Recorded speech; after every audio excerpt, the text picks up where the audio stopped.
Okay, so who are we missing? Paul, Andrew, who else, guys? Benjamin? No, Benjamin's not with us. Madelyn. Oh, good. Madelyn. Okay, How many short are we of a quorum at the moment? one. Okay.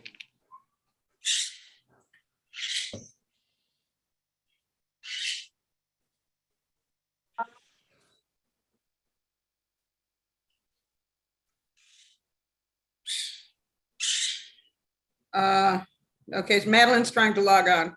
Okay, that's good. Okay. That will give us quorum. Yeah.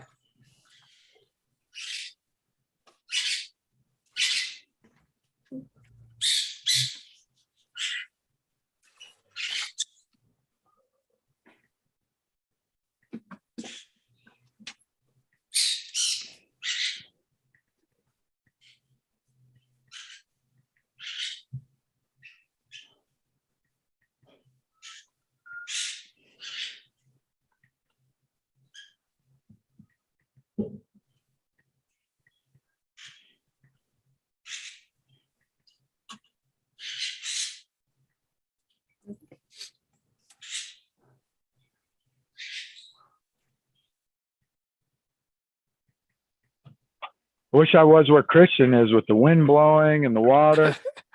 He's got the wild birds there too. And the parrots. Yes. That's right. Okay, so we're back. Okay, so that's it. Wow. There's Madelyn. There's Wonderful. Madeline. We got a quorum. Woo! Madeline, you rock, baby. Okay, so let's start. Okay, let's get this show on the road. 6:33 p.m. That's not so bad. Okay, our first applicant is 105 West 72nd Street. A new application. That would be me. Yeah, and also Kelly. I see you have Mark Rabinowitz here. Mr. Rabinowitz, Yes, what's your yes, are I'm you here. the owner, the president? I'm both. You're both. Okay. Okay, go ahead, guys. So basically, this is an on-premise liquor license application for Jazz Juniors Corporation. We're located at 105 West 72nd Street between Columbus and Amsterdam Avenues. We're located in the basement of the building. We'll be a restaurant with an American menu, and we're going to feature live jazz music. So jazz trios and jazz quartets. That's diggity. Our hours will be 11 a.m. to midnight, 7 days a week. And the live music will be from 8 p.m. to 11 p.m. When there is no live music, we'll provide background music through an iPod or an iPad. We have 9 tables and 59 seats and 1 bar with 7 seats. So again, we're located in the basement of the building. We have a commercial business above us and a building lobby. So we don't think there should be any kind of noise problems. I'm not sure if my office sent you photos of the space right now, but it's deep in the basement here. So there should be no noise problems, but we are willing to do anything that we have to do to avoid any noise coming from the basement. Michael, what is the commercial business above you? Mark, what is the business that's above It's us? actually vacant. It's for rent. Oh, okay. Okay. So Yeah. any noise won't disturb them. Yeah, it's a storefront, right? That's it? Yeah, it's a storefront. It actually used to be part of the same space, but the real estate broke it up to make it easier for them to rent it. Mark, why don't you tell them a little about yourself and a little about how the restaurant will run? Like we spoke yesterday, just give them a little brief history. Okay, fine. So, I'm a jazz lover. And I've been going to various jazz clubs for the last maybe 20 years, including many on the Upper West Side. I used to live on West 57th, just outside of the border of your community board. And I had actually 2 apartments there, one on 8th Avenue, one on 6th Avenue. And I lived in Manhattan most of my adult life. So, you know, I was born in the Bronx. I'm not from another planet or another world or another state. Basically, we're going to have the music 2 sets every night from 8 p.m. to 9 p.m. and then from 10 p.m. till 11 p.m. And we're also eventually going to do jazz brunch on Saturday and Sunday. In addition, once a week, either Saturday or Sunday afternoon, we're going to have a free jazz education class for people that live or work in the neighborhood. Actually, anyone could attend. And that would be to help make people more aware of jazz and its place in our culture and its history. And the food is basically going to be an American menu, comfort food. We're not going to try to open a 3-star Michelin restaurant, but we are going to try to have good food at a reasonable price. And I don't know what else to say. If anyone has any questions, I'll be glad to try to answer them. Thank you, Mark. What about the event? First of all, I'm thrilled to see a jazz club. As a former jazz singer who worked at a lot of the joints that used to be around here, from McKell's, et cetera, we had fabulous jazz clubs all over the neighborhood. So Linda, before we continue, we have quite a few attendees this time around. So for the benefit of people that may have been here for the first time, this is the Business and Consumer Issues Committee meeting for the Community Board 7. My name is Christian Cordova. Linda Alexander is we're the co-chairs of this committee. If you want to speak in any particular item of the agenda, just raise your hand, and eventually we will recognize you and allow you to speak. Okay. Just a quick question. What are you doing about the ventilation for your restaurant? Because you're underground, you're below grade. Okay, we're not settled on that yet. What I hope to do is have a system where I can have the kitchen working without ventilation to the outside.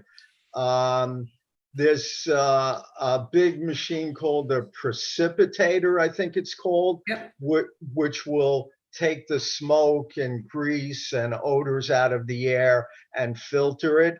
So that's one thing I'm looking at, you know, probably going to use something like that.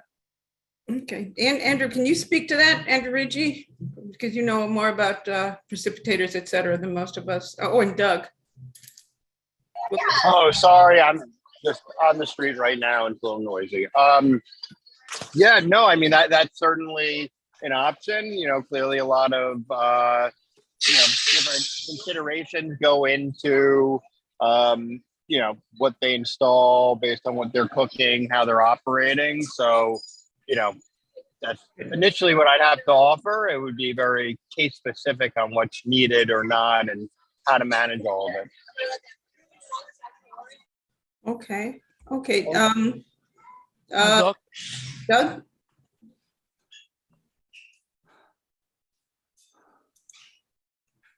you're muted. You have to unmute yourself, Doug. Sorry, that I very rarely do that, but I must. That's a first. I know. So, in full disclosure, I'm a commercial real estate broker and I'm involved in these things all the time. So precipitators, just like Andrew said, it depends on the type of food that's being, you know, cooked, and it has to do with a lot of the, you know, what the smoke points are and the volume and the CFMs and all that stuff. So if you're grilling burgers, that's more grease, and there's different kinds of precipitators. There's different sizes. There's different number of cells. They have to be maintained. They have to be serviced and, you know, commensurate with what you're doing in there and how much volume you're putting out. So yeah, no, the technology is getting better and better every year, and there are lots of ductless systems. So, you know, I'm sure that's something your neighbors are going to be concerned about. And I think, and again, this is out of the purview of this committee, but I assume you're in a landmark district. So if you're going to be putting up a vent in the back, you'll probably have to go through our committee or landmarks staff level. Yeah, So, the only question, if at all possible, we're going to try to avoid venting to the outside. If it turns out that there's no way to avoid it, then we will try to like clean the air first before we send it on its way. But we certainly don't want to disturb the people upstairs, the people living above us or next door. We certainly want to stop anything before it goes outside. Mark, Jeff, wait, hold on.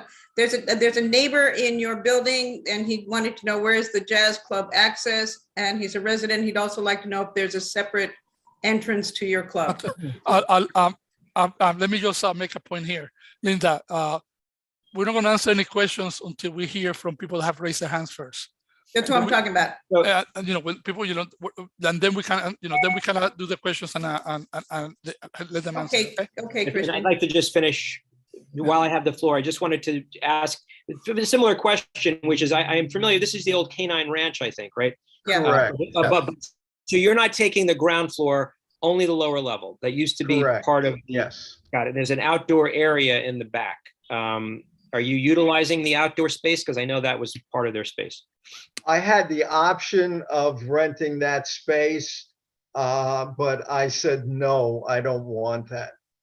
Just for that reason, because I don't want to have my diners or my customers outside and disturb the people that live upstairs. Thank you. Okay, Kristen, do you want to call on the folks? Yes. Or read So, Maya Menendez, you can unmute yourself now. And ask your question. Hi, well, I wanted to make a comment that it seems like there's some factual inaccuracies here. I'm a resident in that building, and actually there is a unit directly above that space that we're talking about. So that basement space is right above that is the super's apartment. As Doug mentioned, there used to be dogs below that, and actually the building had a major problem with the noise. We could hear the noise up through several floors of the building. So the noise is going to be a material issue for all of us residents in the building. So I would really like to know how that's going to be addressed. Also, the commercial space that is at the ground floor is not empty. There's a tenant in that. Who is the tenant? Okay. The tenant I believe there is, or there was a tenant on the ground floor that was going month by month. They were doing COVID testing. I'm not sure if they're still there, or not. As far as the noise from the dogs, the dogs don't turn off at 11 o'clock at night. They bark all night long, all day long. I could understand. I'm a dog lover. I have 2 dogs. But I could understand a bunch of dogs all together. They're going to be playing and barking and running around. And they were also using the courtyard. But So, even indoors in the middle of middle of the day, it was disturbing to the residents. So to think that we would have a restaurant with live music coming up through the internal staircases and all of that until 11 o'clock at night is, I think the idea that would not disturb residents in the building has been shown to not be the case, because we've already had experience with this. So it is actually incredibly disturbing. Okay, I'm gonna interject here, Ms. Menendez. One, they're gonna have to deal with some soundproofing. Now you know that you've got an issue. yes, Okay. and as we said earlier, we are willing to go do what we have to do. And 2, as a co-founder of the dog run in Theodore Roosevelt Park, and can tell you that the decibel level of dogs barking is vastly different than acoustic music. But your concerns are certainly understood, and I think with the first thing that Mr. Kelly pointed out is that they were planning. Now we know that they really will need to do some serious sound proofing, sound attenuation. Okay. And again, with the dogs, they were working 24 hours a day. We're going to basically have music 2 hours each night and possibly for Saturday and Sunday brunch. So I think there's a big difference there. And if with sound attenuation measures, and we've dealt with this because it's New York City with a lot of different restaurants, and it is a commercial street. I think it can be achieved. It's expensive, but it can be achieved. Yes. Okay. Okay, so let's move to Shelly Mazur. You can unmute yourself.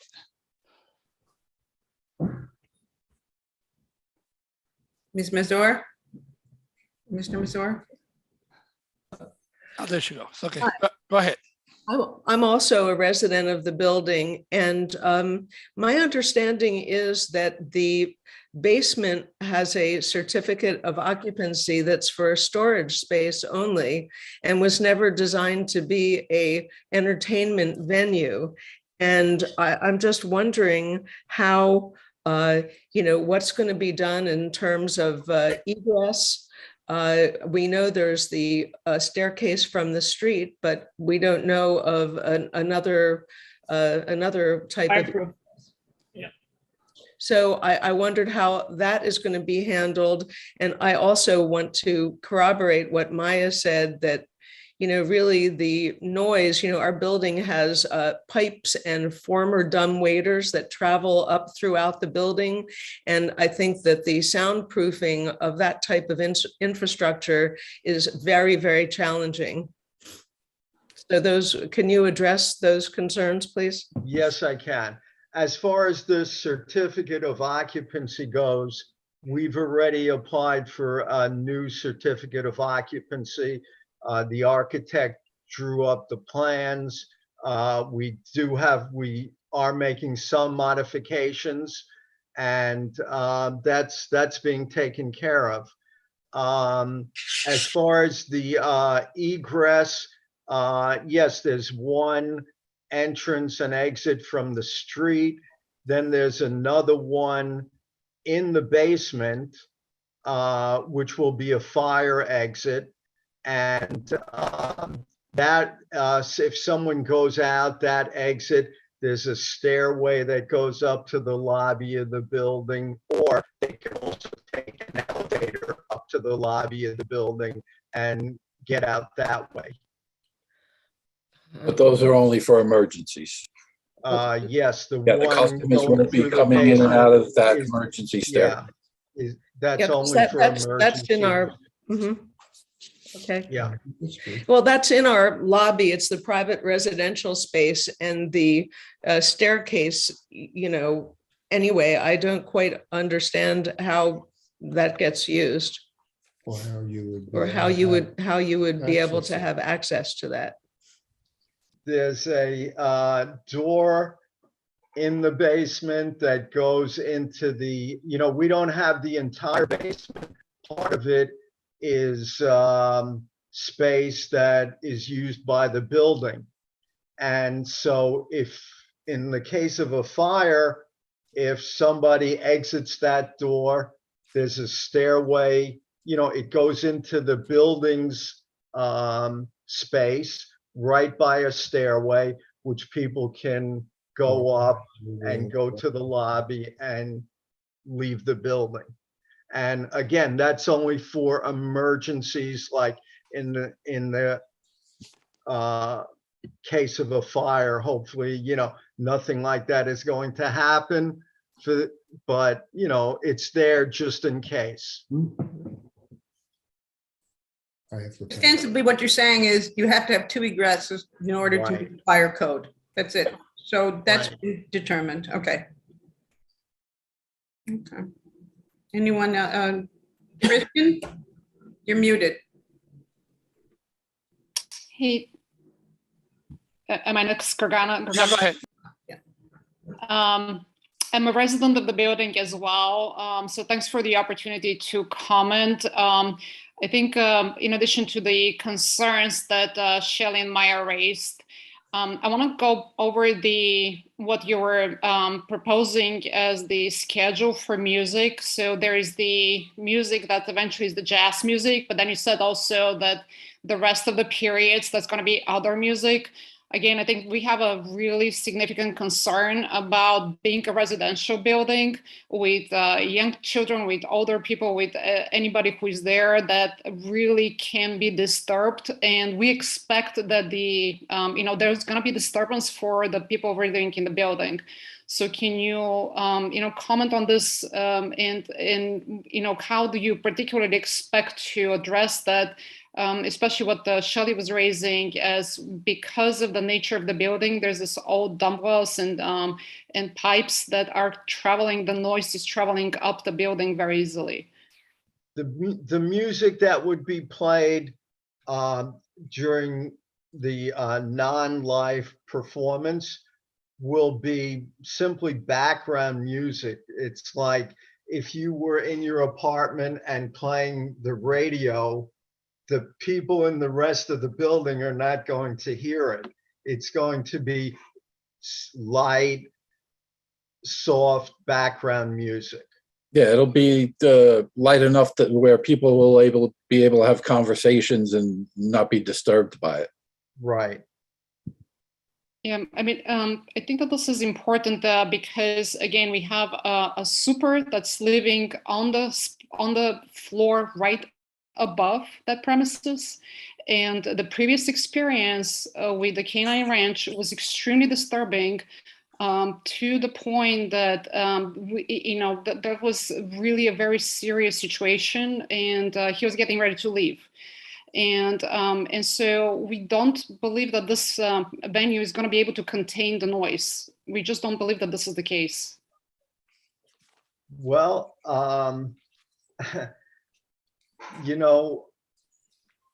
I don't think that you are a expert in sound or audio. I wouldn't like it if I was accused of disturbing people when I haven't. You're thinking, well, maybe this might happen, and we're assuring you that we will take whatever steps are needed in order to prevent that. Doug? Doug? Well, I see there are other members of the community that want to speak, so I can yield. But I guess while I'm here, look, we've dealt with this issue many, many times on the Upper West Side. Yep. And so I guess what I'm going to ask voluntarily, because you're saying you're going to be a good neighbor, and I respect your response, which is that you're possibly being accused of a hypothetical which hasn't happened yet. But I think a fair question to ask, and again, I'm not trying to spend your money, because I know these things cost a lot of money, but you have people that live upstairs and we're here to kind of, broker a deal, so to speak.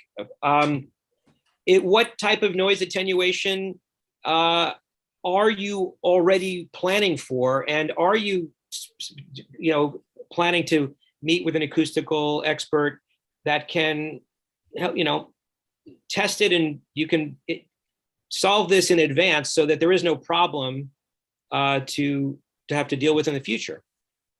Well, based on the concerns that people have expressed tonight, I am going to meet with people who are in that field and find out what I can do to make it 100% no problem.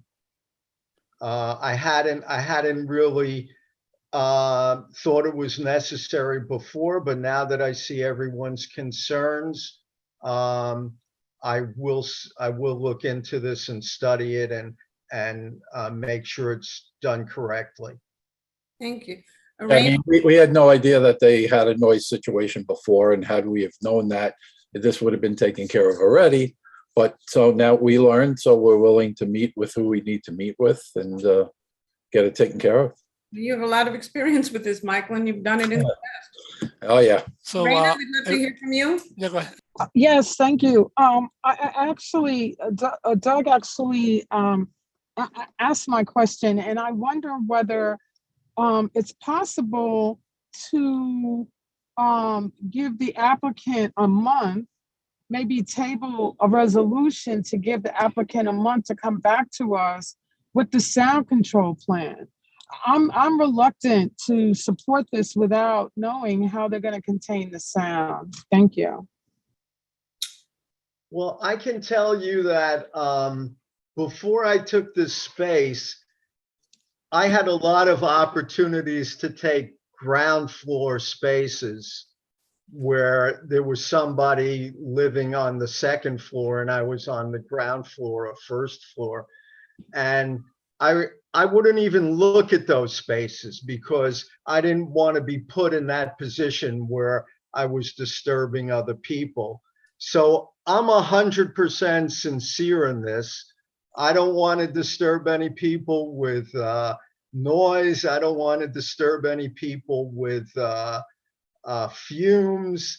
I don't want to disturb people because there are people waiting outside on the street. We have a waiting room inside.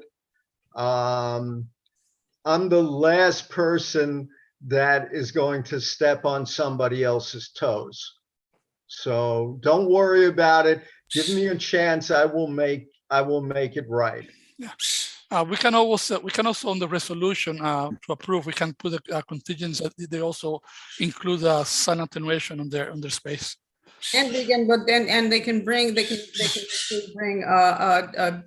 not necessarily a plant, but they can bring the name of an acoustic engineer to full board, and they've engaged. So have you had other restaurants, Mr. Rabinovitz? Have you had the clubs? I have not.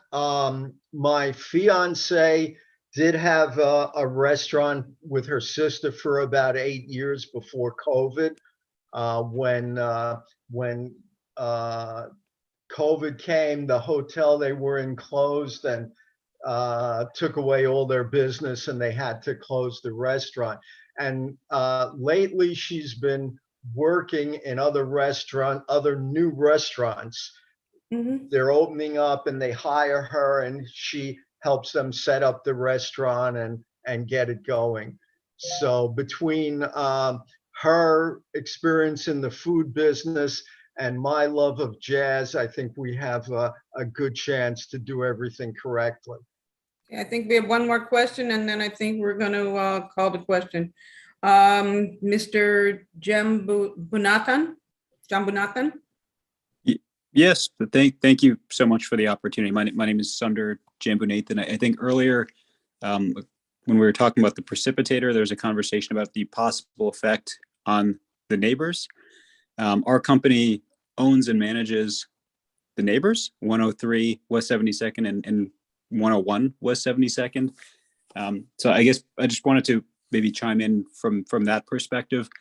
The primary concern we hear from our tenants in these buildings is that, unfortunately, since COVID began, the street level presence here has had quite a few people who are hanging out late at night, people who do not live in the building, do not live in the area, who are hanging out, talking, more recently, they've been building structures. As recently as last week, we had someone who was our tenant there is the bar, Malachi's. I guess the sidewalk program has ended, so they're unable to have the same sidewalk presence. And almost within a day of when they removed their outdoor seating, there were people basically erecting structures, sleeping on the sidewalk in front of our buildings. And we had many concerned emails and phone calls from our tenants who were fearful of what was happening in the area. So from our perspective as the neighbor, to the extent a space that was previously vacant is now going to have people going in and out of it, and someone who's actively managing the space, we think that's a huge benefit to us as neighbors. We would be strongly in favor of anything that takes this space, which is right now dark, which is kind of any sort of storefront that is not active, that's not actively being maintained or managed, anything that where someone comes in now and is proactively managing it and maintaining it, we as the neighbor, I would just say we'd be very strongly in favor and appreciative of someone who's taking that risk and starting a business here. I think it's great for the neighborhood. I'm a Upper West Side resident previously as well, but for the neighborhood and as a neighbor, we'd be, very much in favor and appreciative of it. Thank you. We're going to take one more question from Mr. Hahn, and then we're going to have a discussion with the committee and take a vote. Mr. Hahn, unmute yourself, please. Jeff, Cohen, am I not? Oh, good. Okay. You need to unmute yourself. Your hand. Yeah, Mr. Hahn. There you go. Yes, hello. Sorry, this is on behalf of our family. We're a resident at 105 West 72nd Street. We're a family with young children. My question is, where is the exact access to the jazz club as well as the restaurant? Will we be sharing the same lobby entrance? No. No. It's four buildings away. It's 4 buildings away, and in addition, we have a separate entrance from the residence entrance in the building that we're in. So, no. So, where exactly will the entrance be to the jazz club? What is the exact address? 105 West 72nd. Exactly. That is my building. So my question is, and there's one entrance. You're saying it's 3 doors away. Which door is that going to be? Is it the door where the doggy daycare used to be? Is that the entrance that's going to be used for the jazz club? It's the doggy daycare took up the ground floor, and I believe the entrance was right next to the building entrance for 105. Our entrance is on the other side of that ground floor store. It's away from the residential entrance. It's a separate entrance going to the basement. Okay, I understand. Now, my other question is with regards to, would you be able to share the smell and grease minimizing? You were mentioning that you prefer not to install vents that face outwards. Right. But I mean, any kind of kitchen, especially for commercial use, that grease, that smoke has to go somewhere. So where would it go? Does it travel up in the building? No, absolutely not. And as I mentioned at the beginning, this is something that I'm in the process of researching, but they make machines that will take the odors and smoke out of the air. They use charcoal. I believe they use charcoal, and the air is filtered through the charcoal and whatever else is in the machine. And then I think once every 2 months or so, you change those filters and throw the old ones away. So no, absolutely, there won't be any fumes going into the building. Well, you are researching in it, right? So you can't really guarantee it just yet because you're researching into it. Just as you are also very willing to researching into the noise minimizing thing. And I think as a resident, we really do appreciate that. And somebody else just asked whether you would be willing to share those plans once you finalized which vendor or what kind of measures you will take, if you are willing to share that with the neighbors in the neighborhood. Definitely. Absolutely. Okay, I see one more hand, Christian, and then we're gonna Amy Lang, and then we're gonna cut off the conversation. We're gonna talk about it with committee and we're gonna vote, okay? Ms. Lang? Yes, I am also a resident of 105, and I am also a jazz lover. Great. But let me say this, the machinery that takes away that smell makes a terrific racket.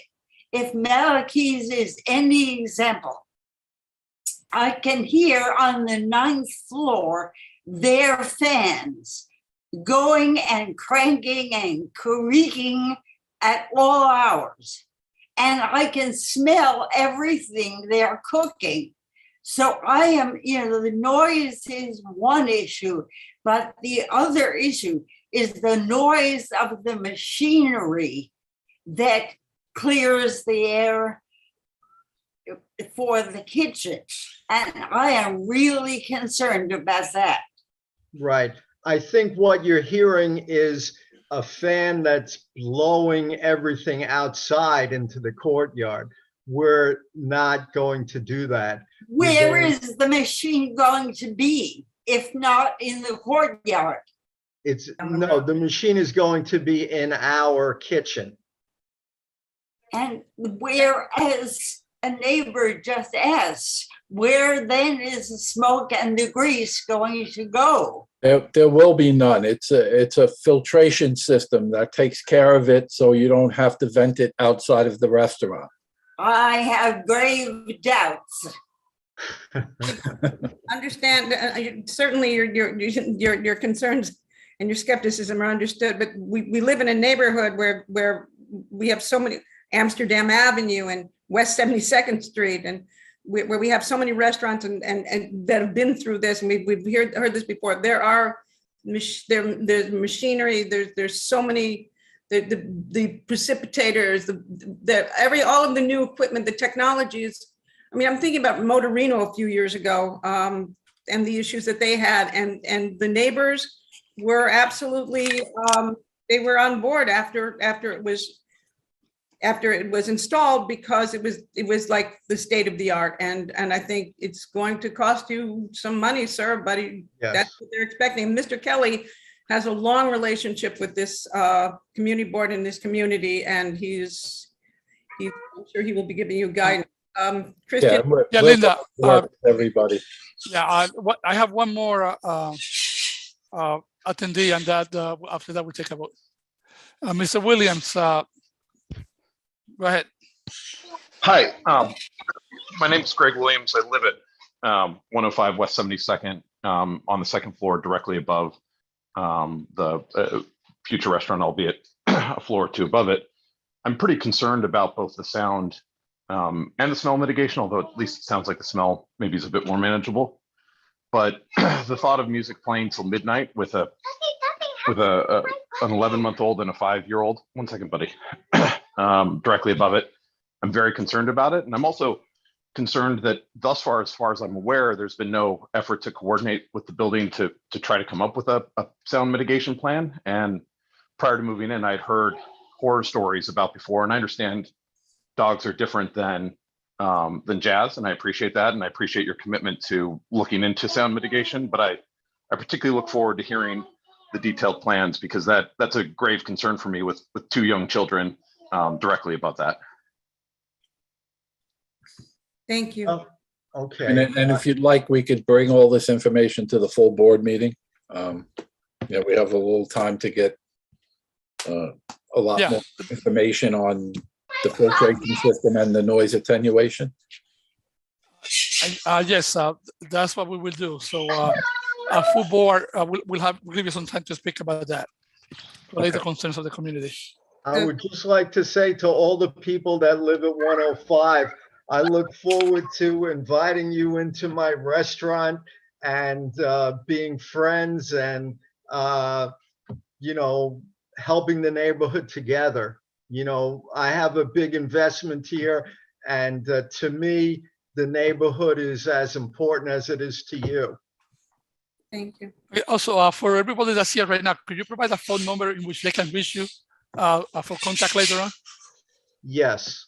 My phone number is 347-327-6817. There was also, would there be any wheelchair access into the space? will there be any wheelchair access into the space? It has to be ADA compliant. Yes. Yes, okay. Yeah, it's going to be ADA compliant. We're putting a new bathroom, and also the emergency exit is going to be ADA compliant. Wonderful. Okay, so, committee members, any other questions? Doc? Do we want to, Christian, can you give the resolution with the caveats, with the stipulations? So will be it will be a resolution to approve contingent on having a San Antonio plan in place by a full board meeting, and at the full board meeting also provide us with information about certificate of occupation. What was that second one? I'm sorry. If you come to the full board, tell us about your progress with the certificate of occupation. Certificate of occupancy. Yeah, well, that all depends on the. Actually, you wouldn't be able to open without it anyhow. Yeah, it's in. Okay. Right. Yeah. Yeah. Okay, board members, in favor, please raise your hands. Wait, I wanted to. Doug, talk first. Yeah. I just want to, first of all, I'm very excited about the idea of having jazz on 72nd. I don't live upstairs, but I appreciate everybody's concern, and I find that the applicant is credible. I do feel respectfully that you're a little bit underprepared tonight, because you are researching a precipitator. By the way, the precipitators are done with electrostatic and carbon filtration, and there's some that are done with water. So you need to do your homework on the technology. There's great technology. And to alleviate some of the concerns of the neighbors, I will say that the new technology, including HVAC equipment, is generally much quieter. You know, some of the equipment is whisper quiet. So I have a feeling that your neighbor next door has some old equipment. I don't know that for sure. The other thing is you're going to look into is obviously C of O. And this, your attorney would know better than I do. I don't know how you can actually apply for a liquor license without having a C of O or TCO, because I don't think the SLA is going to grant it, but that I yield to your attorney about that. Yeah, that actually has changed. So it has to be, I think, by the first renewal of the liquor license. So they have 2 years to get it. And is that for the TCO as well? Yes. Okay, good. All right. Well, then you know better. That's fine. And you're going to look into noise attenuation. I appreciate that you're going to. So if I didn't feel that you were credible, I probably would abstain or vote against you. But I do hope that you'll come up with some good materials before the full board to assure your good neighbors. And I appreciated your statement of being a good neighbor and inviting everybody in. It sounds good to me. And now I'll shut up. And this will be part of the package for the full board to review too. So this, you know, we are the final say is with full board. Yes. We are just the committee. So I know you've got a few weeks to pull this together, and I'm sure. And also, just to echo Doug a little bit, we have an extensive experience with Mike Kelly, and he has always been straightforward with the public in all the locations he works on, and they always have been able to work out any issues. Yes. Okay, so committee members, so those in favor, raise your hand, please. So I see 1, 2, 3, 4, 5, 6. So the vote passes 6-0-0-0. Okay, and Erana, you've got the caveat there. You've got the stipulation, right? Yes, thank you. Thank you very much. Okay.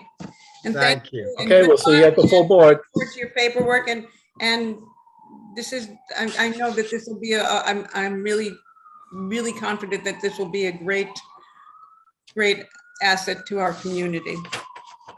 So next, it's Jeremy Wilatis. Thank you. Jeremy, tell us all about what's going on. You have to unmute, Jeremy. Yeah, there you go. How are you all? Hi. You guys all hear me? Yes. We can hear you. Okay. I'm sitting on the stoop outside of Fred's as we speak.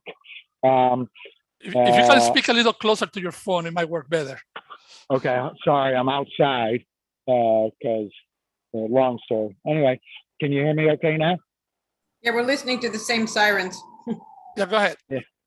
All right. So anyway, David David, who owns Fred or who owned Fred's for the last several years, is going to stay involved, going to be the face of Fred's when he's healthy and his family is healthy. He's got some health issues himself and family health issues that he's dealing with. But in general, he's getting healthier and his son is getting much healthier.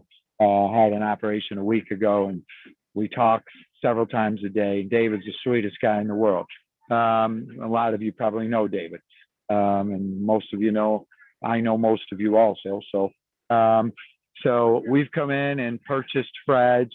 David's going to get a piece back if he'll take it, which I'm begging and pushing him, and he will probably take it when he's a little healthier. And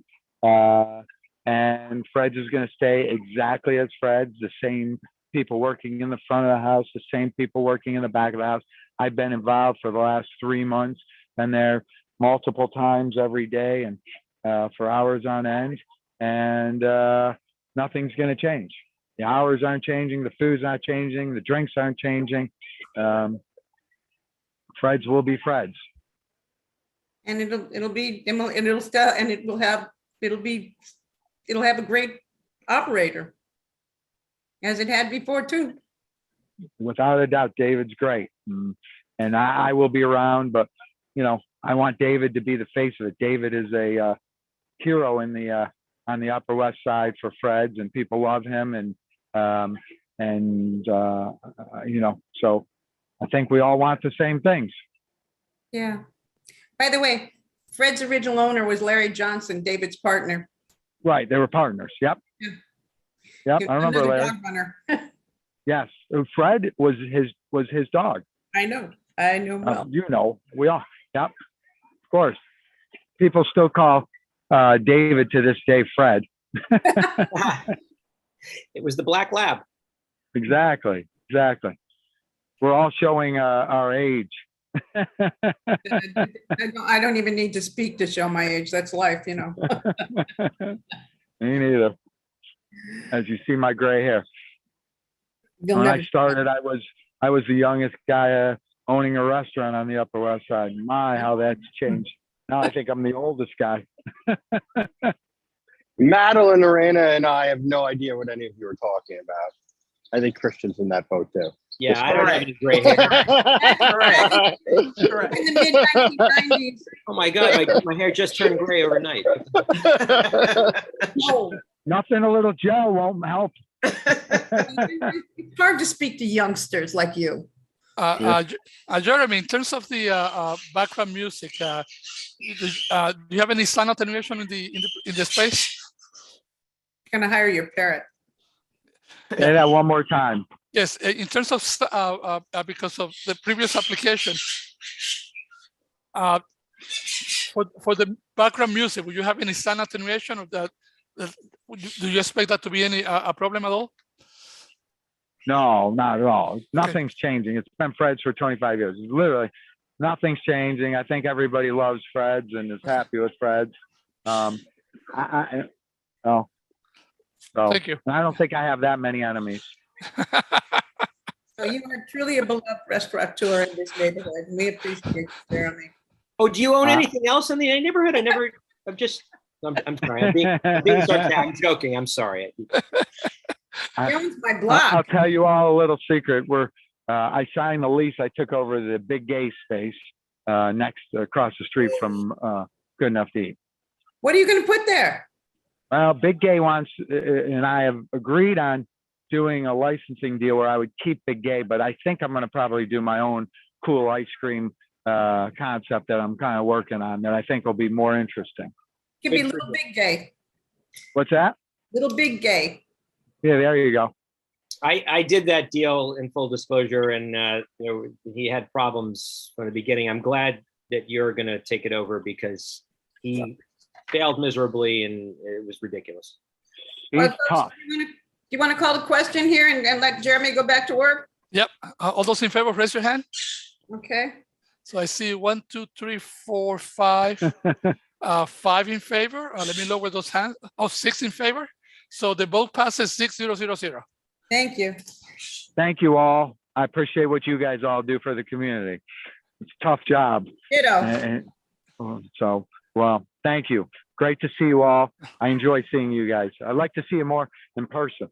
Thank you. Some of us are regular customers, you just never in the restaurants. I know. I know. I've seen most of you many a time, so I appreciate all of you. Thank you so much. So now we've got Lolo's Chicken Shack. This is exciting. Who's here for Lolo's Chicken Shack? This is. I am. Hi. Hi. Let me get some more light here. I'm Sky. Well, everyone calls me Sky. I'm Leticia Young. I'm the owner of Lolo's Seafood Shack. So, actually, it's going to be Lolo's on Broadway. Our LLC name is Chicken Shack, but the DBA will be Lolo's on Broadway. So I was here before, and I'm appearing again because of the name change, and there's been a little lapse of time. So yeah, we're opening Lolo's. So Lolo's has been open, my prior restaurant, for about 8 years on 116th Street off of 8th Avenue. And we like to say it's a Cape Cod and Caribbean mashup. I own it with my husband, Raymond Mohan, who's our executive chef. And he and I have been in the restaurant industry for many years, decades. And he's kind of one of the people at the forefront of the Nuevo Latino cuisine under the tutelage of Douglas Rodriguez. So he was like the second in command at Pipa and Chicama, many of the big restaurants that really were at the forefront of that movement.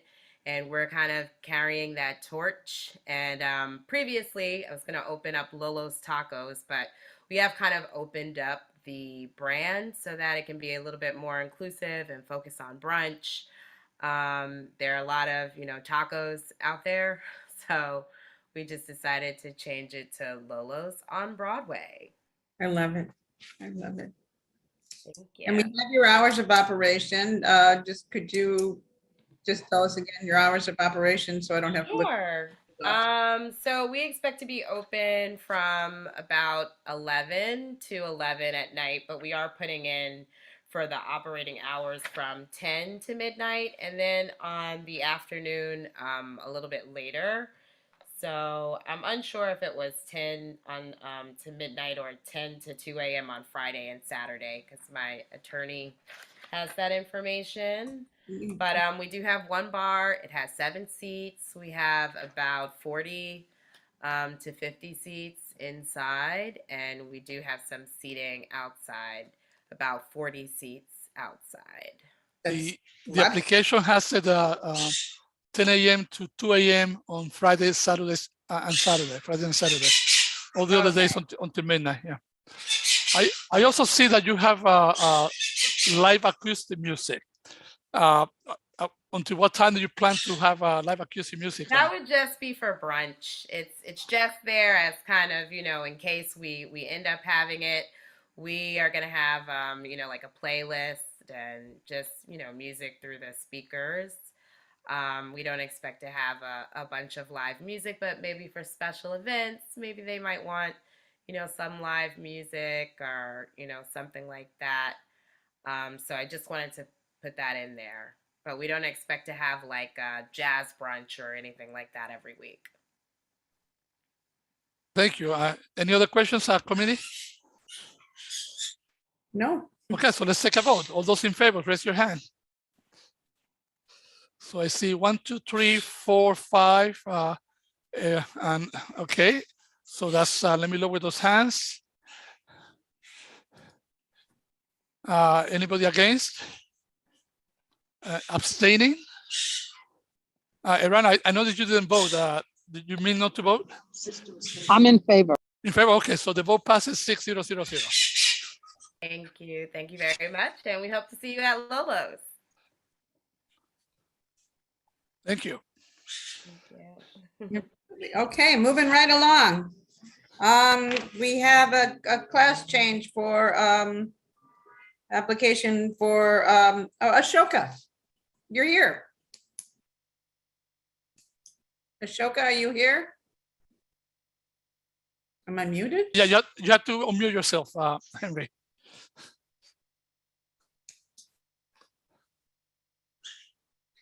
There was somebody here for Ashoka. They're on. They just they're muted. They have to mute. Right. You have the sound to the phone. You may have to do a *6 to unmute.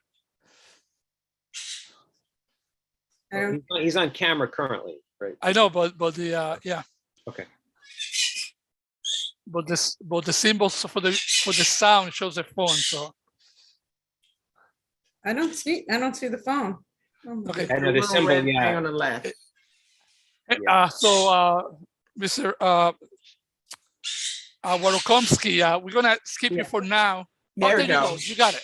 You're on mute. See if we can hear you now. Do you hear me? Yes. You might want to your. You may want to speak closer to the microphone or see if you can raise the volume. Where's the microphone?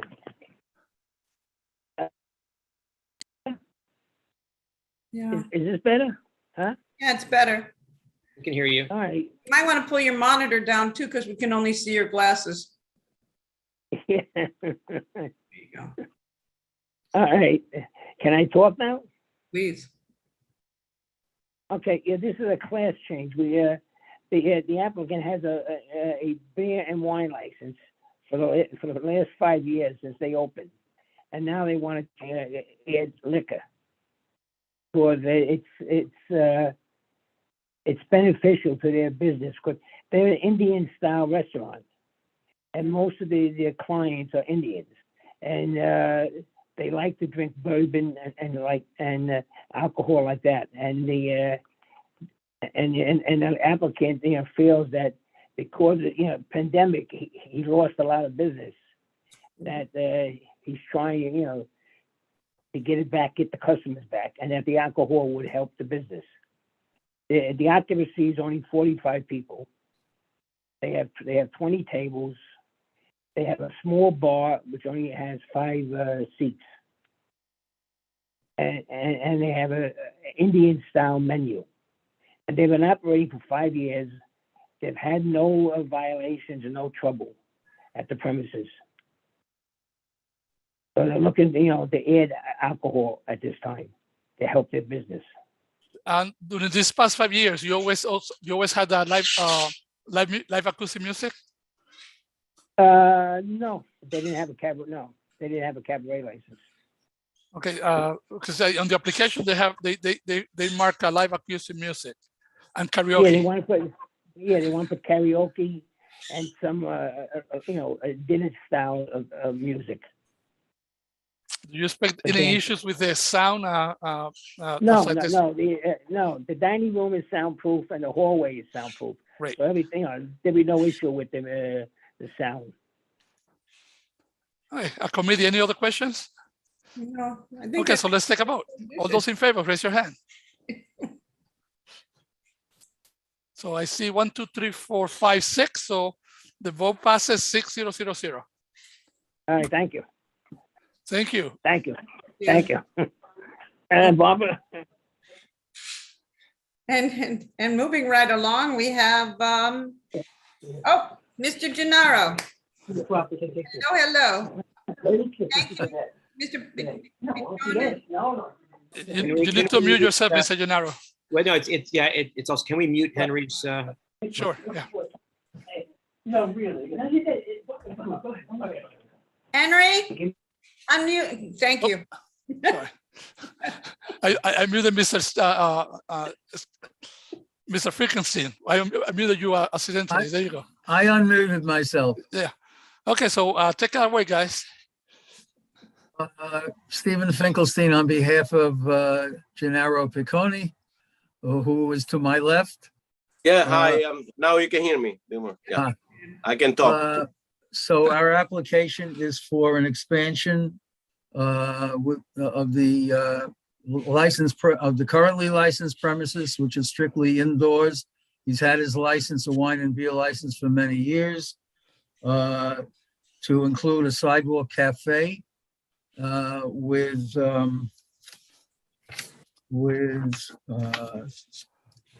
3 tables and for 12 chairs, meaning 3 tables with 4 seats, and his current, we'll call it tent, in Amsterdam Avenue, in the bed of Amsterdam Avenue, to include an additional 6 tables, 4 chairs at each table, for a total of 24 on the street, and 30 additional, I think it should come to 36 additional tables and seats. Nothing else would be changed. No problems with his restaurant. It's a fine dining Italian restaurant, I assume all of you are familiar with. He's been there many years, has a great reputation. He's a wonderful man. He drives a Vespa because he's Italian. And that's what we're voting. you know, we don't expect any problems. And his hours are from 4:45 to 9:30. He's not there late. There's no music, to the best of my recollection and knowledge. And I think he's a credit to the community and people love him.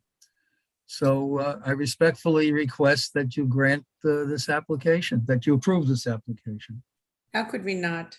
You know, Gennaro's was there when nobody else was at that part of Amsterdam Avenue, and you opened it up, and we watched you expand, and so you're a gift to the neighborhood, and your food. Oh, thank you. That's what keeps me going. People like you that after so many years, keep coming, and it's really emotional for me. I want to stop. I cannot stop because what I'm attached to also. But thank you. Any questions or comments from the committee?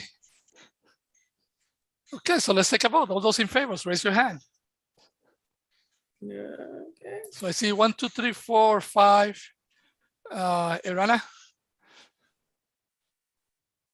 I have 5 in favor. Erana, you voting different? No, I'm in support. This is a fabulous restaurant. It's in my neighborhood and we love it. Okay, so the vote passes 6-0-0-0. Thank you so much. Thank you. Thank And you. thank you for your patience.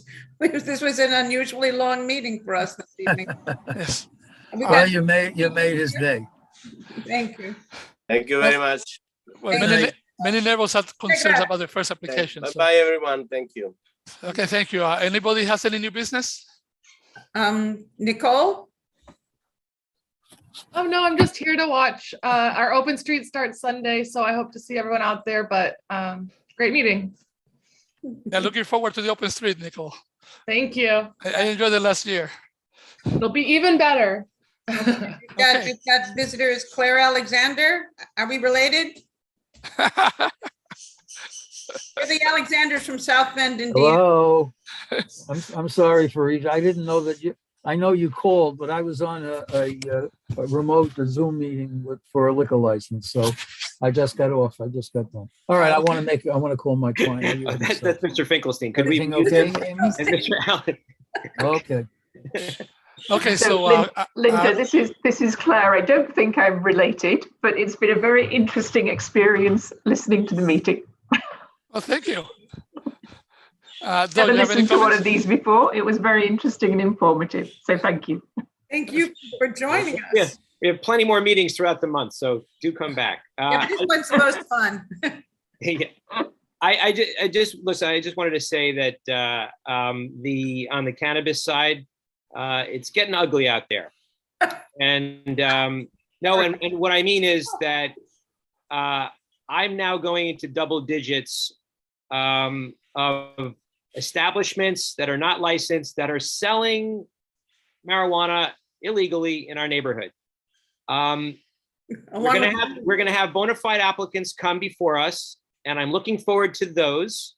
But I'm telling you, it's a mess, and that's all I want to say. I'm getting all sorts of feedback from friends, neighbors, and it ain't cool with me.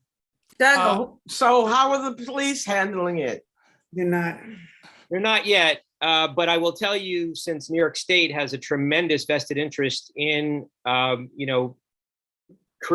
the provisional licenses out, I think they're going to crack down because it's going to, have a negative impact on the bona fide licenses. So I have a feeling they're going to they've already started to send cease and desist letters, and I think enforcement. we had a meeting where we had some people from the Office of Cannabis Management present to us, and I thought it was very informative. There's more information rolling out. Rolling out. Doc, as you see places, as you see rolling up. Yes, rolling up. Doc, as you see new places that are not in compliance, I guess maybe a mask can pass it along to the state. Yeah, so the person from Office of Cannabis Management actually has a form. They're actually encouraging people throughout the city and the state to basically identify those. I think it's very low hanging fruit, because if you see a lot of the stores in our neighborhood that have a cannabis leaf on the storefront and they call themselves a dispensary, it's, and then there are a lot of stores that are not calling themselves that are doing it in the back room anyway. I just find it. What's that?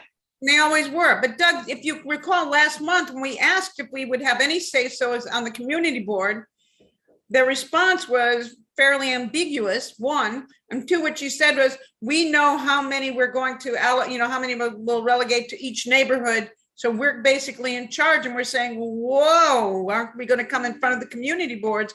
And the spokespeople, the two spokespeople said basically no.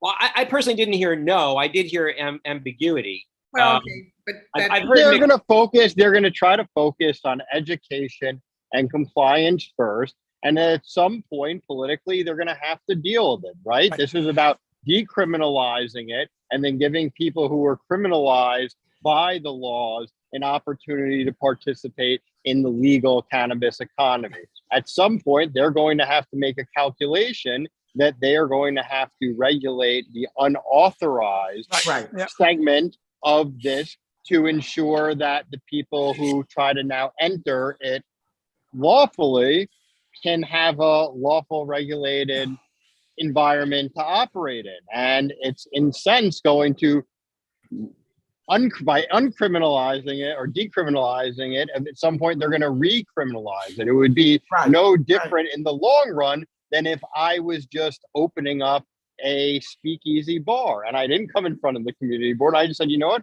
I'm going to open up a bar. Now they wouldn't have it. The SLA would come and shut me down right away.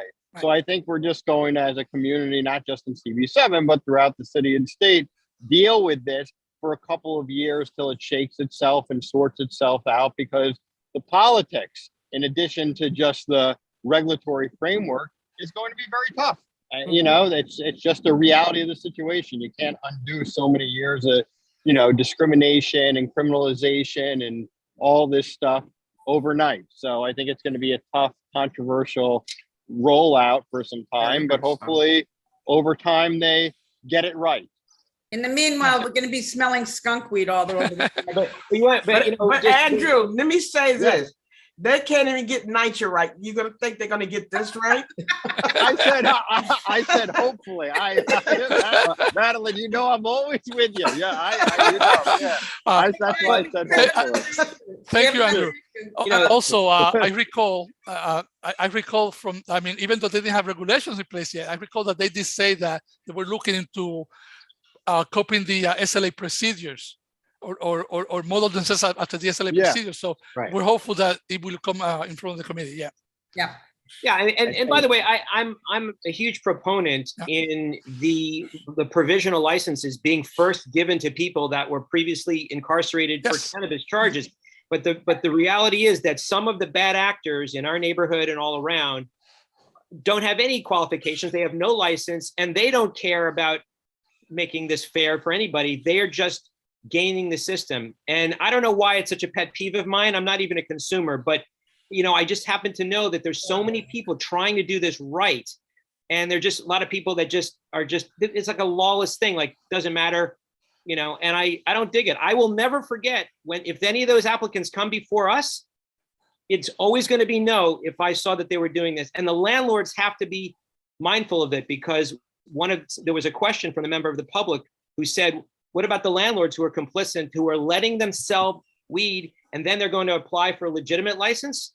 Everybody has got to be watching this. That's all I want to say. I want to say, everyone, I'm going to give you the homework tonight. Go on YouTube type in female police officer smoking weed. She was smoking weed in public housing. And she kept turning around to see if anybody saw her. Please type in female New York City cop smoking weed. Okay, moving right along. We have one more issue to deal with. Dive Bar 106, we're getting complaints about them playing acoustic. Now it's acoustic music, but they're playing music outside. And Andrew, here your guidance is going to be helpful again. They're now putting, it looks like it's during the daylight. One of the neighbors has been videotaping it and sent it to the community board. And it appears they're putting an acoustic band, which is actually quite lovely, but disturbing evidently, in their curbside shed. Oh, I'll call Lee and ask him about it. I guess, Mike, I have two questions. One, is it more than one person complaining about it? And two, is it something that's being coordinated by Dive Bar, or is it just a band that's showing up and playing on the sidewalk? Okay, it's not on the sidewalk. It's actually inside the shed, inside his curbside shed. One looks like it appears to be during the day. It appears to be one person who has been very upset for the longest time. I spoke to Lee and he assured me that he didn't have live music in front of the restaurant, but boy, oh boy, that appears not to be true. And we I'll call them. I'll call him. I'll call him and try to figure out what's going on. He's a good, Mr. Seinfeld is a good operator, but and they've been there for a long time. So Andrew, let us know what you find out, please. Okay. He's got a lot of units. He's got 4 Will units do. in the neighborhood, and he said, he had no. And he's always cautious. I mean, if people complaining about this, am I doing okay? So who knows? Let me hear what he has to say directly, and then I'll let you know what he says. Okay. Okay. So if there's nothing else, this is it. I feel my evening martini cold. Good meeting, Linda. Great meeting because you're here. I gotta jump. Have a great night, everyone. Thank you. Great night. Thank you, everybody, for coming. So we'll see you again.